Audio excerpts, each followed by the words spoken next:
ఒకనాడు త్యాగరాజస్వామి వారు దక్షిణ దేశంలో వచ్చిందే ఒక్కసారి యాత్రకి. ఓ జమీందారు ఇంటికి వెడితే జమీందారు గారు ఏదో 500 రూపాయలు ఇచ్చాడు.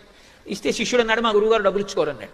మీ గురువుగారు శ్రీరామనవమి ఉత్సవాలు చేస్తారు కదా, ఉత్సవానికి ఇస్తున్నాడు, ఇది రాముడి కోసం ఇచ్చాను తీసుకోమన్నాడు. రాముడి కోసం ఇస్తే మా గురువుగారి కోసం కాదు కదా, అతను తీసుకుని ఆ పల్లకి బొంత కింద ఇట్టాడు. పల్లకి వెళ్ళిపోతుంది అరణ్యంలో. మర్నాడు దొంగలు అట్నుంచి వచ్చారు, అందరూ పారిపోతున్నారు బాటసారులు. ఈ పల్లకి మోస్తుండగా శిష్యుడు అన్నాడు, గురువుగారు మనం కూడా వెనక్కి వెళ్ళిపోతాం అన్నాడు. ఎందుకురా మన దగ్గర ఏముందని, వాళ్ళు వస్తే మాత్రం ఏం పుచ్చుకుంటారు, పో ముందుకన్నాడు. అంటే ఆయన నసిగాడు. ఎందుకు నసుగుతున్నావు అన్నారు. నిన్నటి రోజున జమీందారు గారు 500 ఇచ్చారండి తీసుకున్నానన్నాడు. ఎందుకు తీసుకున్నావు అన్నారు.